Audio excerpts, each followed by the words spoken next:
Friends, నాగబంధం cinema అయితే చూసాను. ఈ రోజు నాగబంధం సినిమా చాలా రోజుల నుంచి గొప్పగా ప్రమోషన్ చేశారు. ఒక సాంగ్, ఒక ట్రైలర్ తో ఆకట్టుకున్నారు అనమాట.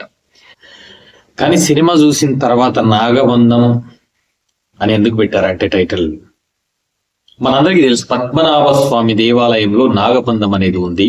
ఒక గది అయితే ఓపెన్ చేశారు. ఆ గదిలో కోట్ల సంపద, బంగారు ఆభరణాలు, వజ్రాలు కోట్లలో దొరికాయి. మన లెక్క గట్టలేనంత దొరికాయి అనేది మనం విన్నటువంటి వార్త. దానికి ఇంకొక గది ఉంది. ఆ గది ఓపెన్ చేస్తే దానికి నాగబంధం అనేది వేశారు. దాన్ని ఓపెన్ చేయలేము అనేది కూడా మనం విన్నాం. ఈ కోణంలో అయితే నాగబంధం అనే దాన్ని చెప్పాలంటే సేమ్ కథ. అనంత పద్మనాభ స్వామి దేవాలయం గురించి ఏమైతే ఉందో పురాణ గాథ, దాన్ని తీసుకొని నాగబంధం అనే ఒక సినిమా అయితే తీశారనమాట.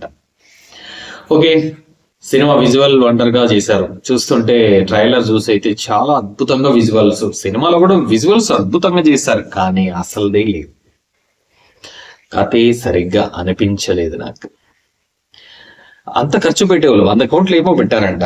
ఆర్టిస్టులు అందరూ కొత్త వాళ్ళే. ఓకే, కనిపిస్తుంది, ఖర్చు కనిపిస్తుంది, విఎఫ్ఎక్స్ కనిపిస్తున్నాయి, గ్రాఫిక్స్, సెట్స్ అన్ని కనిపిస్తున్నాయి. కానీ కథ లేనిది నువ్వు ఎంత ఖర్చు పెట్టి ఏం ప్రయోజనం? నాగబంధము సినిమాలో ఎలాగనే మన మెదడికి వేసేసారు నాగబంధం. నేనైతే చెప్పాలంటే నిద్రపోయాను. స్టార్టింగ్ కాన్సెప్ట్, లాస్ట్ కాన్సెప్ట్ నిద్రపోయాను. కానీ ఆ ఇంటర్వ్యూలో ఫైట్ ఒకటి ఉంది, అద్భుతంగా ఉంది. అది సంథింగ్ డిఫరెంట్, చాలా బాగా చేశారు. ఇంటర్వ్యూ ఫైట్ చాలా అంటే చాలా బాగుంది. విఎఫ్ఎక్స్ చాలా బాగుంది, అద్భుతంగా ఉంది విఎఫ్ఎక్స్.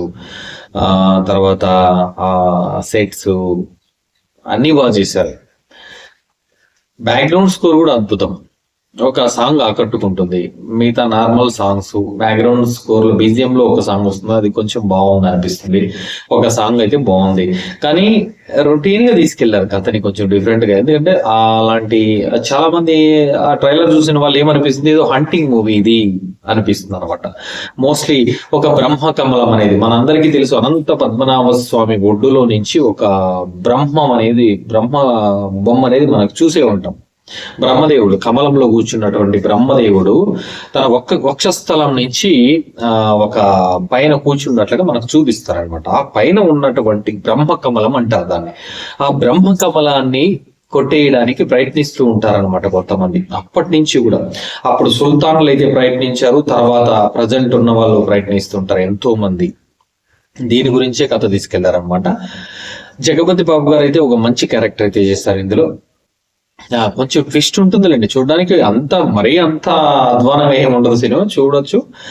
కానీ అడ్వెంచర్ అంటే ఇలాంటి కొంచెం డిఫరెంట్ కంటెంట్ ఇష్టపడే వరకు అయితే బాగానే ఉంటుంది అనమాట.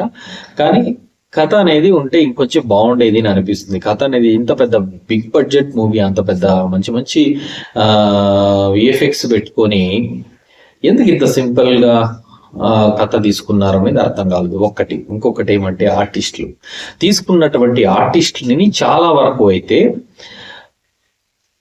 అట్లీస్ట్ కొంతవరకు ఎక్స్పీరియన్స్ ఉన్న వాళ్ళని పెట్టుకుంటే కూడా బాగుంది అనిపిస్తుంది. విలన్ బ్యాచ్ లో కొంతమంది ఉంటారండి, హీరోని ఇలా పట్టుకొని ఉంటే ఆ రియాక్షన్స్ ఎలా ఉండాలి ఫేస్ లో, అదేం ఉండదు.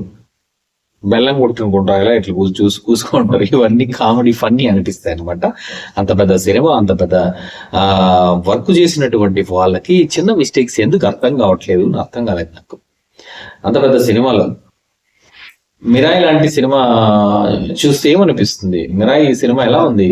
సేమ్ చెప్పాలంటే ఒక విలన్ క్యారెక్టర్ మిరాయిలో ఉన్నటువంటి మనోజ్ క్యారెక్టర్ లాగానే వస్తూ ఉంటుంది, ఒక క్యారెక్టర్ మాత్రం. కానీ కథలో డిఫరెంట్ ఉంటుంది, కానీ సేమ్ అలాగే ఉంటుంది. కానీ అతను ఎవరో విలన్ గా చేశాడు, కానీ అద్భుతంగా చేశాడు ఆ క్యారెక్టర్. నిజంగా చెప్పాలంటే నెక్స్ట్ లెవెల్లో చేశాడు ఆ విలన్ క్యారెక్టర్ చేసినటువంటి ఒక అతను. అది మాత్రం హీరో కూడా ఫస్ట్ సినిమా, సెకండ్ సినిమానే కాబట్టి కొంతవరకు ఓకే అనిపిస్తుంది. మరి ఎక్స్ట్రాడినరీగా ఏం అనిపించలేదు తను ఎక్స్పీరియన్స్ అనేది కూడా. కానీ విలన్ ఎవరో చేశాడు, తను యంగ్, చాలా బాగా చేశాడు అనమాట. ఇంకా మిగిలిన కోఆర్టిస్టులు అందరూ మోస్ట్లీ చాలా వరకు కొత్త వాళ్ళే ఉన్నాడు.